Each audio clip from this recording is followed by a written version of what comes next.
शिवाजी महाराजांनी तिरुवन्नमलाई आणि समुद्र पेरुमला जाऊन मशिदी पाडल्या. मी एकदा कुतूहल म्हणून त्यांचं पुस्तक वाचायला घेतलं. तिथं मग शिवाजी महाराजांनी आपल्या सगळ्या मराठ्यांचा इतिहास, ललित बोरफुकन आसामचे होते, या सगळ्यांचा इतिहास म्हणजे अगदी पोह्यातल्या शेंगदाण्यासारखं. हे यंगरट लेखणी काय प्रकार आहे? नमस्कार मित्रांनो, मी आहे प्रथम आणि प्रथम उवाच या यूट्यूब चॅनलवर आपल्या सर्वांचं स्वागत आहे. आजच्या या यंगरट लेखणी या प्लेलिस्टच्या एपिसोडमध्ये आपल्यासोबत आहेत जगद्गुरू तुकाराम महाराजांचे वंशज श्री शिरीष मोरेजी. नमस्कार शिरीष. रामकृष्ण हरी. नमस्कार. शिरीषजी या ठिकाणी एक हरिभक्त परायण म्हणून आपल्यासोबत नाही आहेत, ते एक लेखक म्हणून आपल्यासोबत आले. त्यांनी रिसेंटली लिहिलेलं छत्रपती शिवराय समजून घेताना हे पुस्तक महाराष्ट्रामध्ये प्रचंड गाजते. पुस्तकाच्या 5,000हून अधिक प्रती आत्तापर्यंत विकल्या गेल्या आहेत आणि विशेष म्हणजे हे पुस्तक त्यांनी ना नफा ना तोटा या तत्वावर चालवलंय. बरोबर आहे ना? बरोबर. आणि मी स्वतः सुद्धा हे पुस्तक वाचले. या पुस्तकामध्ये कमीत कमी शब्दामध्ये, कमीत कमी पानांमध्ये शिवचरित्राचं मर्म सांगितलंय, असा माझा वैयक्तिक अनुभव आहे. आणि त्या पुस्तकावरच चर्चा करण्यासाठी आज आपण या ठिकाणी जमलो आहोत. नमस्कार महाराज, आपलं हार्दिक स्वागत. धन्यवाद. हे यंगरट लेखणी काय प्रकार आहे? यंगरट लेखणी बेसिकली, यंगरट हा जो शब्द आहे हा खानदेशी भाषेतला आहे, बोली भाषेतला आहे, ज्याचा अर्थ असतो उन्हाळ, द्वाड, म्हणजे विशेषतः लहान मुलांसाठीच वापरतात. पण माझी अशी इच्छा होती की जे काही चांगलं मराठी साहित्य सध्या भाषेमध्ये येते, एका विशिष्ट पगडीच्या विचाराच्या विरोधात जाऊन किंवा थोडासा वेगळा ट्विस्ट देणारं, त्या साहित्याला सुद्धा एक प्लॅटफॉर्म मिळावा, त्या लेखकांना एक प्लॅटफॉर्म मिळावा, असा या प्लेलिस्टचा उद्देश आहे. त्यामुळे यंगरट लेखणी हे नाव आपण ठेवलंय. वा. छत्रपती शिवराय समजून घेताना हे पुस्तक आपण गेल्या 21 मार्चला प्रकाशित केलं. जवळजवळ आत्तापर्यंत 10,000 प्रती सेल झाल्यात आणि आपण पुढची तिसरी आवृत्ती 5,000ची परत एकदा काढतोय.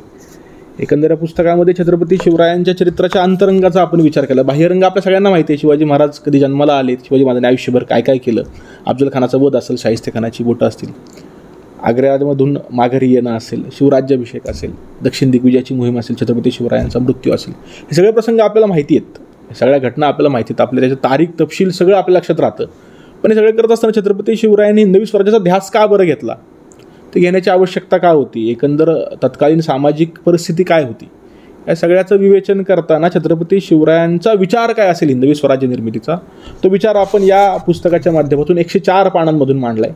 जवळजवळ समकालीन आणि उत्तरकालीन 156 संदर्भ, जवळजवळ 49 पुस्तकांचे आपण या सगळ्याला दिलेत. आपण प्रत्येक आपलं जे मत मांडले त्या मताला मूळ संदर्भ देण्याचा प्रयत्न केला आहे. छत्रपती शिवरायांच्या चरित्राचं बाह्यरंग आपल्याला माहिती आहे, अंतरंग समजून घेणं हे प्रत्येक हिंदूचं कर्तव्य आहे.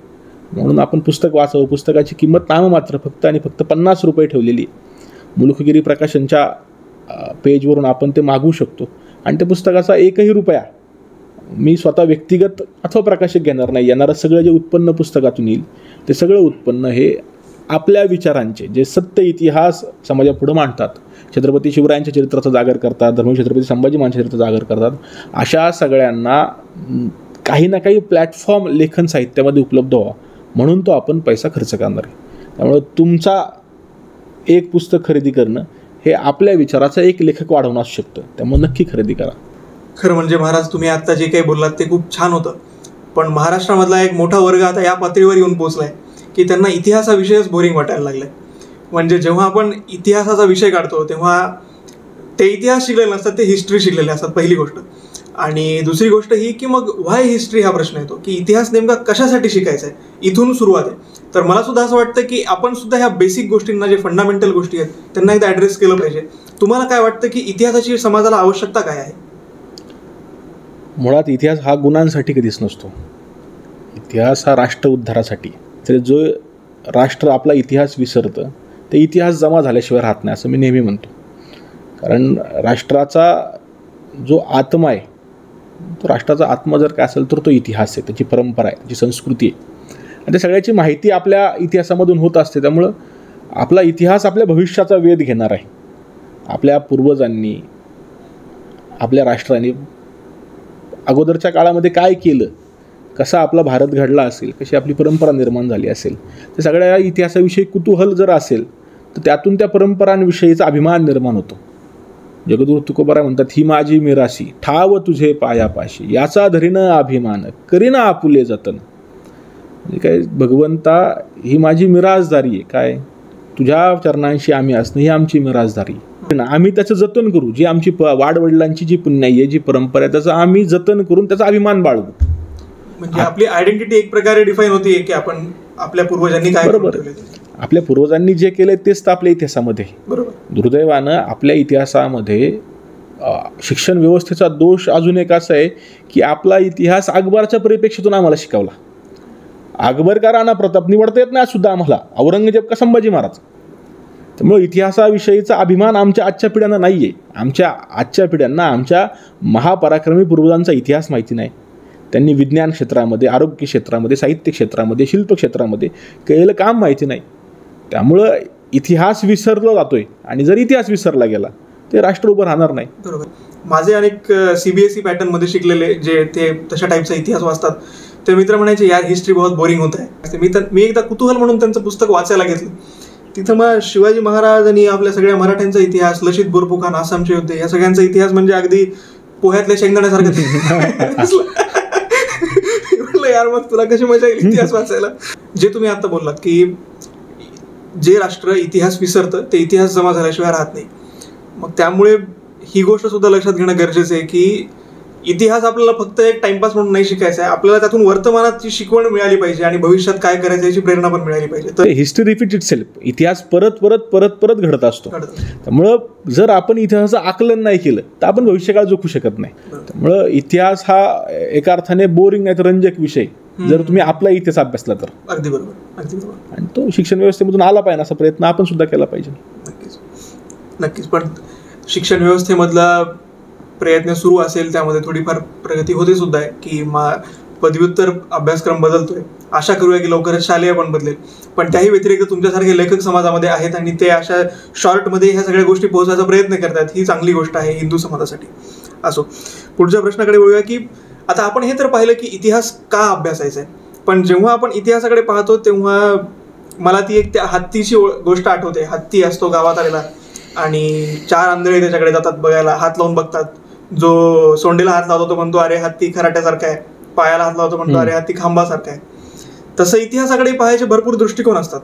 आता शिवाजी महाराजांचं उदाहरण घेतलं तर कॉम्रेड पानसरेंनी जे पुस्तक लिहिलं शिवाजी कोण होता, त्यामध्ये त्यांनी एकदा शिवाजी कोण होता असं बोललं, हे तर समजा एक वेगळा विषय झाला.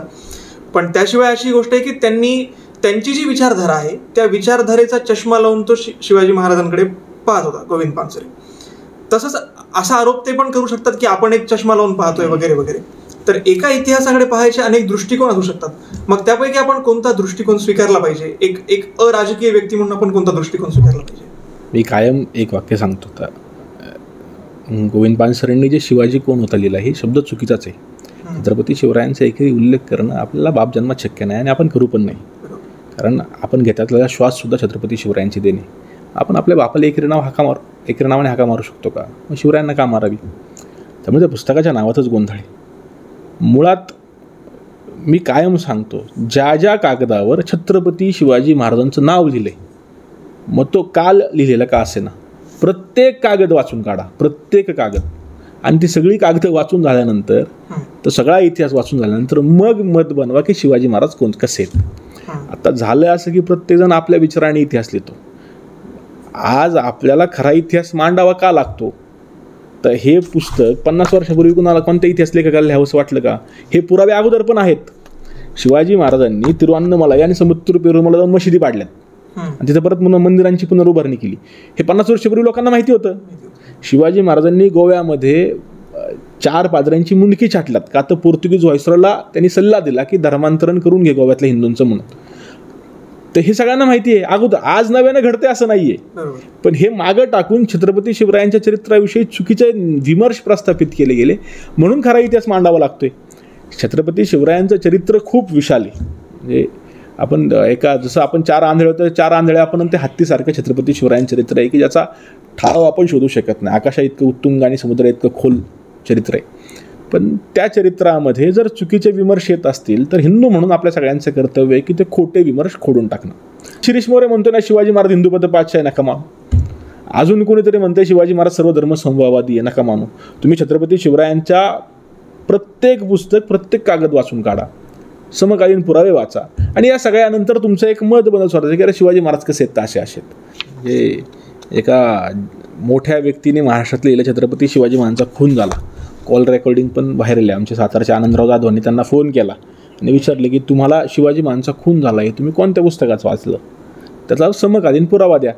त्यांनी अगोदर उडवाउडीची उत्तर दिली आणि शेवटी म्हटले मला वाटलं म्हणून खून झाला असं मी लिहिलं. आता मला वाटलं म्हणून एखादी गोष्ट इतिहासामध्ये घडत नसते, त्याला काहीतरी कारणमीमांसा असेल, त्याला सबूत पुरावे असतील. तर एखाद्या पुस्तकाची किंमत किती, तर आर्थिक मूल्य असेल ते असेल, पण एखाद्या पुस्तकाचं महत्त्व याची किंमत ही त्याच्या पुस्तकाच्या पाठीमागे असलेल्या सूचीवरती असते. मला नवीन आपल्या वाचकांना, नवीन इतिहास अभ्यासकांना, आपल्या शिवभक्तांना कळकळीची विनंती आहे, कोणतंही पुस्तक त्याचं मुखपृष्ठ सुंदर आहे म्हणून खरेदी करू नका, ते स्वस्त मिळते म्हणून खरेदी करू नका. पुस्तक चाळताना पाठीमागं त्या लेखकाने किती संदर्भ ग्रंथांची सूची दिलीत, किती त्याच्या बोलण्याला संदर्भ दिलेत, एका पुस्तकाची एका इतिहास लेखकाची, इतिहास अभ्यासकाची किंमत किती, त्याने दिलेल्या पुरावे एवढी. जर तो पुरावे न देता धादांत काहीही इतिहास लिहितो तर ते पुस्तक खरेदी करू नका. तो शिरीष मोरे असलं तरी चालेल, त्याचंही पुस्तक खरेदी करू नका. जर तो पुरावा देतोय तरच ते पुस्तक खरेदी करा, कारण ते पुस्तक व्हॅलिड असेल, तो खरा इतिहास असेल. तर खोटा इतिहास चालूच आहे सगळीकडं. आत्ता ह्या उत्तरामध्ये जे म्हणालात आधीच्या की एक हिंदू म्हणून आपली ही जबाबदारी आहे की आपण शिवाजी महाराजांचा इतिहास पाहिला पाहिजे. अनेक लोकांना हिंदू हा शब्द आहे, तो शब्द ऐकलं की अगदी खाज सुटते अंगाला. त्यांना असं वाटतं की ॲलर्जी काय बोलला, हिंदू कसं शक्य आहे बोलणं. आणि अनेक वर्षांपूर्वी तर या शब्दाचा उच्चार करणं सुद्धा एक प्रकारचा टॅबू होता. त्यामागे भूमिका नेमकी काय होती, तुम्हाला काय वाटतं? त्या मुळात हिंदू असण्याविषयीचा अभिमान मारणं इंग्रजांची खेळी. ते काय आजचं नव्यानं काहीतरी निर्माण झाले असं नाही आहे. इंग्रजांना ज्यावेळेस आपल्या देशावरती जास्तीत जास्त काळ राज्य करायचं असं त्यांनी ठरवलं, तसं त्यांनी आपल्या शिक्षण पद्धतीमध्ये आमूलाग्र बदल केले. त्यासोबतच काही वाद देशभरामध्ये निर्माण केलेत. उदाहरणार्थ द्रविड आणि नॉन द्रविड वाद, म्हणजे द्रविड हिंदू वाद. आज तमिळनाडूमध्ये द्रविड चळवळ एवढ्या मोठ्या प्रमाणात फोफावलीत की तिथं स्वतःला हिंदू मानणाऱ्यांची संख्या कितपत आहे हे एक प्रश्नचिन्ह आहे. पंजाबमध्ये खलिस्तानी चळवळ, पंजाब किंवा खलिस्तान या भूमीचा भाग नाही हे बोलणारी समाज, हे टप्प्याटप्प्याने देशभरामध्ये चालवलेले स्तोम जे हिंदुत्वाच्या विरोधामध्ये उभं राहिलं, हिंदू धर्माच्या विरोधात उभं राहिलं. आणि हिंदू म्हणजे मागास, हिंदू म्हणजे जातीयवादी, हिंदू म्हणजे सांप्रदायिक, हिंदू म्हणजे स्त्रियांवरती अत्याचार करणारे, अशी एक प्रतिमा हिंदू समाज तयार केली. मग तसा हिंदू समाज नाही आहे. जर एखादा समाज म्हणतो सर्वे भवन्तु सुखिनः सर्वे सन्तु निरामया, सगळ्यांचं कल्याण हो अशी म्हणणारी अखंड विश्वातील एकमेव संस्कृती कोणती असेल तर हिंदू संस्कृती. यत्र नार्यस्तु पूज्यन्ते रमन्ते तत्र देवता, इथे स्त्रीचं पूजन होतं, ते देवतांचा वास असतो असं म्हणणारी जगातली एकमेव संस्कृती असेल तर हिंदू संस्कृती. सगळ्यांना आपलं विष्णुमय जग वैष्णवांचं धर्म, भेदाभेद भ्रम अमंगळ, म्हणजे सगळेजण सारखे, मग प्रत्येकामध्ये एक तत्व आहे ते म्हणजे भगवंताचं विष्णू तत्व आहे असं मानणारी हिंदू संस्कृती ही जगात एकमेव आहे, जी कुणालाही कास्ट सिस्टीमवरती भेदभाव करत नाही. त्या वागण्यामध्ये काही काळ बदल झाला असेल, चुका झाल्या असतील, पण एवढं मोठं तत्वज्ञान, एवढं सुंदर तत्वज्ञान असलेला हिंदू धर्म, हिंदू संस्कृती, हिंदू परंपरा, तिच्याविषयी अभिमान नसणं आणि त्याच्याविषयी लाज वाटणं यासारखं दुर्दैव कोणतं नाही जे निर्माण केलं गेलं की तुम्ही म्हणजे महिलावर एक आपल्या इथं कसं असतं ना, एखादी गोष्ट परत परत खोटी सांगितली की याची भीती वाटायला लागते की नाही हे खरं आहे बुवा.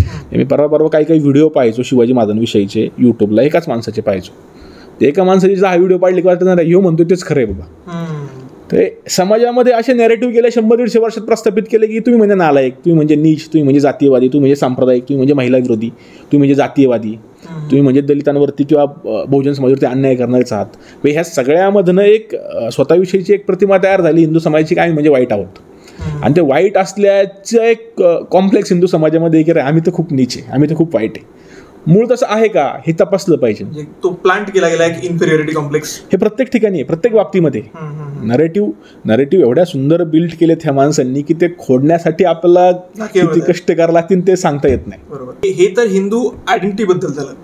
आता ऐतिहासिक पात्र जे आहेत की शिवाजी महाराज आहेत समजा किंवा संभाजी महाराज आहेत, या सगळ्यांची जी हिंदू आयडेंटिटी पुसण्याचा प्रयत्न झाला एक प्रकारे की शिवाजी महाराज धर्मनिरपेक्ष, संभाजी महाराज धर्मरक्षक नाहीच किंवा धर्मवीर नाहीच, अशा प्रकारचे जे काही घटना आपण पाहतोय आजूबाजूला घडताना, ज्या आपण पाहिल्या घटना, तर या सगळ्यांमधून कदाचित राष्ट्रीय पातळीवरचे आपले तेव्हाचे जे नेते होते ज्यांनी स्वतंत्र भारत झाल्यानंतर सत्तेची सूत्र स्वीकारली, त्या लोकांपैकी अनेकांचं असं मत होतं की इतिहासामध्ये जो काही संघर्ष झालाय तर तो अनफॉर्च्युनेटली हिंदू मुस्लिम असा आहे, आपण ते डिनाय करू शकत नाही.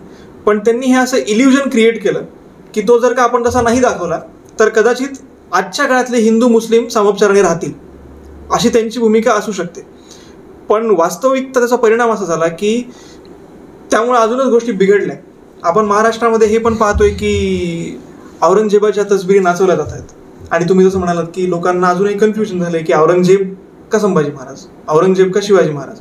तर ह्या सगळ्या मागे सुद्धा हिंदू ही आयडेंटिटी ठामपणे पुढे न आणण्यास कारणीभूत आहे का? नाही, आहेच ना. मुळात हिंदूंविषयी हिंदू काय किंवा हिंदू साम्राज्य, हिंदवी साम्राज्य आपण छत्रपती शिवाजींनी स्थापन केलं म्हणतो. हिंदवीचा अर्थ काय? स्पष्टपणे हिंदूंचाही. पण हिंदू ही आयडेंटिटी संपवणं, शिवचरित्रातून हिंदू काढलं तर शिवाजी महाराज सगळ्यांचे होते अशी मांडणी करणं, मुळात त्याची आवश्यकता आहे का? मुसलमानांना खुश करण्यासाठी तुम्ही छत्रपती शिवरायांचं सर्व धर्मसमभावकरण का सेक्युलरायझेशन करण्याची गरज आहे का? जर इतिहासात आहे तर करावं. मूळ काय इतिहास आहे तसा स्वीकारायचा असतो. आणि मुद्दा हा येतो की हिंदू शिवाजी महाराजांवर मुस्लिम का प्रेम करू शकत नाही? कोणी सांगितलंय?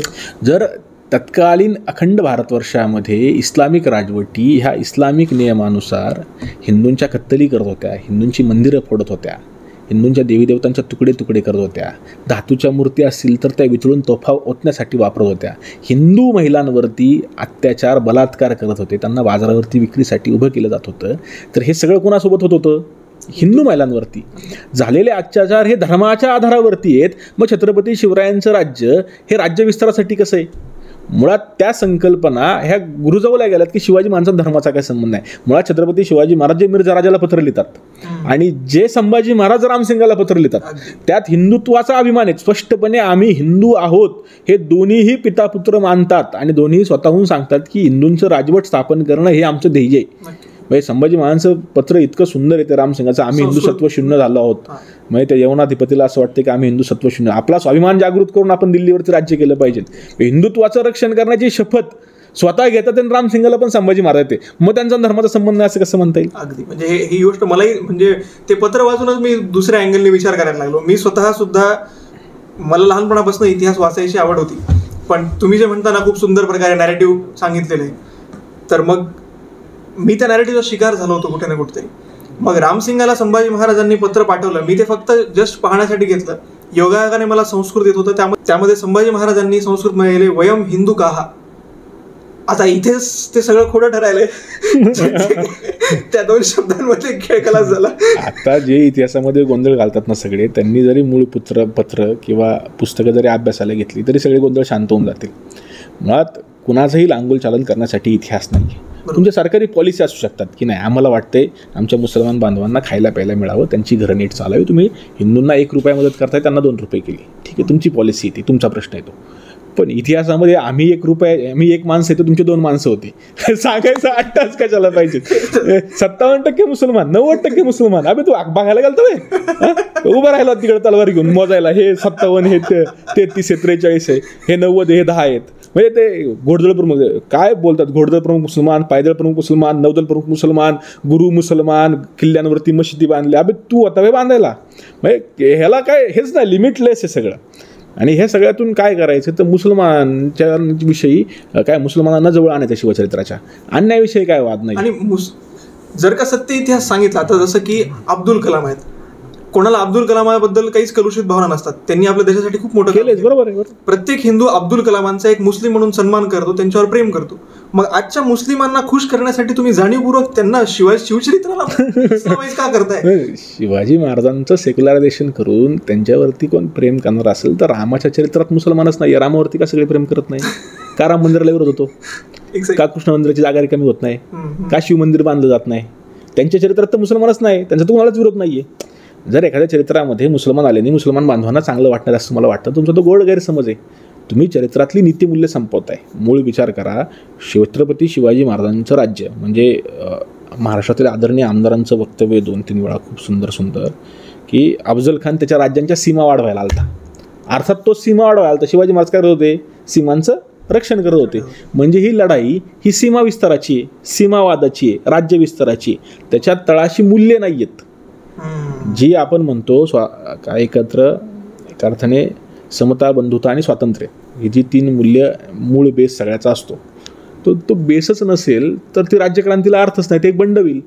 एका जमीनदाराच्या पोरांनी बंड केले किंवा एका जहागीरदाराच्या पोरांनी बंड केले की मला किल्ले पाहिजे, मला भूमी पाहिजे म्हणून शिवाजी महाराज भांडतात, त्याचा अर्थ होतो त्याला जमीनच पाहिजे नसेल तर. आणि हेच लिहिलंय म्हणजे अगदी ऑक्सफर्ड सारख्या युनिव्हर्सिटीनी इरफान हबीब नावाच्या इतिहासकाराचे जे पुस्तकं छापले त्यात तो मराठ्यांची जी राजसत्ता आहे त्याला ऑटोक्रसी वगैरे म्हणतो. आणि मराठ्यांना आता अक्षरशः त्यांनी नागडे दरोडेखोर अशा टाईपचे शब्द त्याच्या पुस्तकात वापरले. मग जर का तत्व उरलं नाही जे तुम्ही सांगताय तर मग हे त्याचं सत्य मानावं लागेल. तेच ना, एक शिवाजी महाराजांची प्रतिमा देशभरामध्ये लुटेरू जगभरामध्ये अशीच होणार आहे जर तुम्ही सत्य इतिहास लपवला तर. मुळात शिवाजी महाराजांच्या चरित्राच्या एकंदर मुळाशी एवढी उदात्त ध्येय आहेत, उदात्त मुळ म्हणजे छत्रपती शिवाजी मावशी कविराज भूषण जे म्हणतात ना ते एकंदर ते जरी अभ्यासलं म्हणजे हिंदुत्व त्यातला भाग नाही आवडत म्हणून सोडून जरी दिला तरी शिवाजी महाराजांनी देशभरामध्ये जे बदल केलेत, एकंदर हिंदू समाजाच्या मानसिकतेमध्ये जे बदल झालेत ते बदल खूप श्रेष्ठ आहेत. म्हणजे न लढणारा विचार करा फक्त की जो हिंदू समाज आम्ही राजा होऊच शकत नाही विचारामध्ये होता, म्हणजे विजयनगरच्या पतनानंतर अशी कोणती मोठं राज्य निर्माण नाही झालं देशभरामध्ये. खूप थोडक्या स्वातंत्र्याच्या लढाई आहेत ते पण त्यात पण पराजयाचे. पण एकालाही असं वाटत नाही म्हणजे महाराष्ट्रात तर सरदार आहेत, म्हणजे अखंड भारतवर्षामध्ये पराक्रमी सरदार आहेत, आपले पूर्वज प्रचंड पराक्रमी, हातामध्ये तलवारी आहेत, ते लढतात ते कापतात ते आणि कुणाला कापतात आपल्याच हिंदू बांधवांना कापतात ते, कोणासाठी कापतात ते मुसलमान पातशाहीसाठी कापतात ते. म्हणजे भातवडीच्या रणांगणामध्ये शहाजीराजांनी एका वेळेस आदिलशाही मुघलशाहीला हरवले, एवढे पराक्रमी शहाजीराजे, पण जेव्हा ते गादीवर निजामशाला घेऊन बसतात तेव्हा ते गादीवर नाही बसत एकटे, ते निजामशाला मांडी घेऊन बसतात, आम्ही राजा नाही होऊ शकत. ही जी मानसिकता आहे ना की हिंदू राजाच होऊ शकत नाही, त्याला छेद देणारा माणूस म्हणजे छत्रपती शिवाजी महाराज. ही महत्वाकांक्षा त्यांनी निर्माण केली. आम्ही राजे होऊ शकतो, ही भूमी आमची, इथलं राज्य आमचं आहे, इथलं राजेपद सुद्धा आमचं असणार. हे जे मूळ शिवचरित्राचं आहे ना ते हिंदू समाजाला कळायला पाहिजे आणि जगभरातल्या महाराष्ट्रातल्या नाही. किंवा आमचा राजा किती महान होता की त्यांनी अखंड जगाला विश्वाला दिशा दिली की आम्ही या भूमीचे मालक आहे ना, त्या भूमीचं राजेपद सुद्धा आमचंच असणार. म्हणून 32 मानाचं सुवर्ण सिंहासन निर्माण करून स्वतःच्या मस्तकी छत्र धारण करून छत्रपती म्हणून घेतले की मी या भूमीचा प्रतिपाळक आहे. आणि जर का ही गोष्ट समाजाने स्वीकारली की शिवाजी महाराज असे होते, रिबेलियस होते की नाही सहन करणार, जे माझं आहे ते माझंच आहे, अशा हट्टाला जर हिंदू समाज पेटला तर मग कदाचित या गोष्टीचा खूप पॉलिटिकल डिस्ट्रप्शन होऊ शकतं. त्यावरच पुढचा प्रश्न हाही आहे की तुम्ही आत्ता आमदारांची वगैरे उदाहरणं दिली, तर इतिहास आणि राजकारण यांचा आपापसामध्ये काय संबंध आहे हे जरा तुमच्या मते सांगा. नाही, खरं तर इतिहासाचा आणि राजकारणाचा काही संबंध नसला पाहिजे, पण गेल्या काही 25 वर्षांमध्ये छत्रपती शिवरायांच्या इतिहासाचा वापर प्रचंड प्रमाणात राजकारणासाठी केला गेला आणि तो दोन्ही बाजूनी केला गेला. म्हणजे अगदी स्वतःला हिंदुत्ववादी म्हणणारे पक्षसुद्धा छत्रपती शिवरायांवरती राजकारण करत असताना शिवचरित्राचा प्रचार प्रसारामध्ये काही योगदान देत नाही. म्हणजे स्वतःला हिंदुत्ववादी म्हणणाऱ्यांना सुद्धा छत्रपती शिवरायांचा जन्म शिवनेरीवर झाला का रायगडावर झाला हे माहीत नाही. मागच्या वर्षीची वक्तव्य आहेत काही जणांची, तुम्हाला ती पाहायला भेटते. शिवचरित्राचं अंतरंग हिंदुत्ववादी पक्षाने तरी मांडलंय का? म्हणजे मी म्हणतो की संभाजी महाराज धर्मवीर नाहीत असं जेव्हा एखादा माणूस विधिमंडळामध्ये म्हणतो, समोर असलेले 250 आमदार हिंदुत्ववादी काय करतात? ते विधिमंडळाचं अधिवेशन चालू आहे, तुम्ही सगळे बसलेले आहात, मंत्री आहात सगळेजण, तुम्हाला त्याच्यावरती वक्तव्य द्यायला 24 तास लागतात. त्यामुळं राजकारण छत्रपती शिवरायांच्या चरित्रावरती आज होत नाही, शंभरांच्या चरित्र आज होत नाही. 25 वर्ष झाले छत्रपती शिवरायांच्या चरित्रावर राजकारण सुरू आहे आणि मुळात ते दुर्दैवी. शिवचरित्राचा मूळ विचार हिंदू समाजापर्यंत जाणं, राजकारणामध्ये काय वापर करायचा हा राजकारण्यांचा प्रश्न आहे, पण त्याचा परिणाम सामाजिक मनस्थितीवरती होत असतो. तुम्ही राजकारणासाठी शिवाजी महाराजांना वापरताना, ब्राह्मणेतर वाद निर्माण करताना, अगदी खूप रसातळाला जाऊन विशिष्ट लोकांवरती, विशिष्ट समाजावरती अभद्र भाषेमध्ये टीका टिप्पणी करताना सामाजिक मनस्थिती किंवा सामाजिक परिस्थिती किती बदलती ह्याचा विचार करतोय का? आणि सणावरही परिणाम होतो. आता काल तारखेनुसार शिवराज्याभिषेक दिन होता, तर काहीतरी अशी अफवा खूप व्हॉट्सअपवर फिरत असते की गागा भटांनी म्हणे पायाच्या अंगठ्यांनी शिवाजी महाराजांना कुंकू काय लावलं आणि महाराष्ट्रातल्या ब्राह्मणांनी म्हणे शिवाजी महाराजांना विरोधच केला होता, आम्ही राजाच होऊ देणार नाही. आता ह्या सगळ्या गोष्टींचे जेव्हा आपण त्यांना पुरावे मागायला जातो तेव्हा कोणता पुरावा समोर येत नाही समखाली. पण ह्या गोष्टीमुळे विनाकारण आत्ताचे जे हिंदू बांधव ज्यांचे अगदी शेजारी असतात, चांगले संबंध असतात, शाळेमध्ये सोबत जाणारे मित्र असतात, पण त्यांच्यामध्ये एक डिस्ट्रप्शन तयार होतं बिनकामाचं. किंवा गुढीपाडव्याला जर ते तशी स्टोरी लावली की ते संभाजी महाराजांचा शिरच्छेद करून भाल्यावर ते लावलं होतं म्हणून गुढी करतात. वास्तविक पाहता गुढी त्याच्या आधीपासूनच भरण्याचे उल्लेख. पण मी मराठवाड्यातून येतो आणि आमच्याकडे अगदी मी माझ्या शाळेतल्या मित्रांच्या घरी असं पाहिलंय की त्यांनी गुढी न उभारता भगवे झेंडे उभारले. आता प्रश्न असा उरतो की भगव्या झेंड्याचा विरोध करावा हे तर आपलं शक्य नाही, आणि गुढी उभारली जात नाही ते असं म्हणावं त्याचंही काही म्हणजे फार हे निरुत्तर होऊन जातो माणूस. आणि ग्रामीण भागामधल्या लोकांना ह्या गोष्टीची काही कल्पनाही नसते की आपल्यासोबत नेमकं काय व्हायलंय. मग अशी परिस्थिती जी आहे, तुम्ही आता ज्या ब्राह्मणेतर किंवा मला असं वाटतं की कोणत्याही दोन जातींमध्ये वितुष्ट निर्माण होण्याचा जो काही प्रयत्न सुरू आहे, तर त्याच्या विरोधामध्ये आपण हिंदवी एकता टिकवून ठेवण्यासाठी काय केलं पाहिजे? मुळात एक तर हिंदू समाजामध्ये स्पष्टता आली पाहिजे की कोणतीही जात वाईट नाही तर जातीतली माणसं वाईट आहे. जर कृष्णाजी भास्कर नावाच्या कॅरेक्टरने छत्रपती शिवरायांवरती तलवार चालवली तर कृष्णाजी भास्कर हा ब्राह्मण म्हणून त्याचा निषेध करायचा का व्यक्ती म्हणून निषेध करायचा? जर असा ब्राह्मण म्हणून त्याचा निषेध करायचा आहे की ब्राह्मण म्हणून तो नालायक आहे, तर इकडच्या बाजूने असलेले पंताजी गोपीनाथ काका हे ब्राह्मण आहेत. दोन्ही तिकडच्या बाजूने असलेले मंबाजी भोसले ते मराठा आहे, मग मराठ्यांचा द्वेष करणार का? हा विषय जातीय नाहीये. मुळात हिंदवी स्वराज्याच्या विरोधामध्ये उभे राहिलेले मग ते ब्राह्मण असतील, मराठा असतील किंवा अन्य जातीचे असतील, हे सगळेजण निषेधार्ह पात्र आहेत, त्यांचा निषेधच केला पाहिजे. पण दुसऱ्या बाजूला आपल्या बाजूने जे उभे राहिले 18 फकड जातीचे सगळेच ब्राह्मण, मराठा, 12 बलुतेदार, 18 लुटदार यांचंसुद्धा कौतुक आपण केलं पाहिजे. छत्रपती शिवरायांनी उभी केलेला समाज हा हिंदू एकतेच्या नावाखाली उभा केला. त्यामुळं छत्रपती शिवरायांच्या विरोधात तेच होते ज्यांना हिंदू एकता आवडत नव्हती. आज सुद्धा हिंदू समाजाच्या विरोधात असणारे हिंदू कमी नाही आहेत. हिंदू धर्म संपावा यासाठी प्रयत्न करणारे हिंदूच आहेत. हिंदूंना धोका मुसलमानांपासून, ख्रिश्चनांपासून नाही आहे, हिंदुत्व संपवणारे हिंदूंपासून. त्यामुळे त्यात काय नाविन्य नाही आहे की हे सगळे पुढे उभे राहिले. पण त्याच्याकडे चष्मा लावून पाहताना जात म्हणून पाहायचं, म्हणजे तुम्ही अंबाजी भोसलेंकडे जात म्हणून पाहायचं नाही, पण कृष्णाजी भास्करकडे जात म्हणून पाहायचं. तर हे जात म्हणून पाहणं हे समाज म्हणून धोक्याचं आहे, सामाजिक स्वास्थ्य म्हणून धोक्याचं आहे. आणि ती लावण्याची आवश्यकता नाही आहे, खऱ्या अर्थाने नाहीच आहे. तुम्ही एखाद्या माणसाचं मोठेपण त्या जातीवरती नसतं, त्याच्या त्या कर्तृत्वावरती असतं. एखाद्या माणसाचं पण असं एक सामान्य माणूस आहे, समजा शाळेमध्ये किंवा कॉलेजमधला एक मुलगा आहे सामान्य, त्याचा राजकीय काहीच संबंध नाही आहे, पण असा वाद झाला तर मग अशा परिस्थितीमध्ये त्यांनी काय केलं पाहिजे त्या विद्यार्थ्यांनी? कारण की सगळेजण काही इतिहासाचे अभ्यासक नसतात.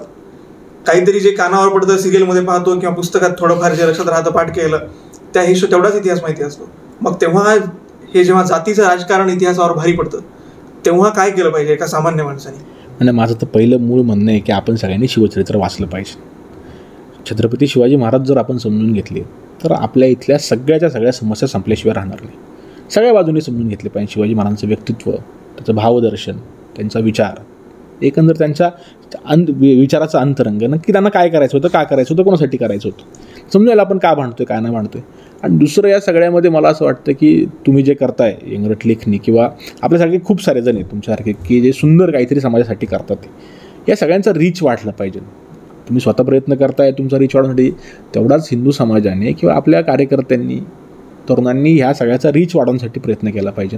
कारण आज चांगलं देणारी माणसं समाजाकडं आहेत, पण त्याची किंमत समाजाला नाही आहे किंवा ते समाजापर्यंत पोहोचत नाही आहे.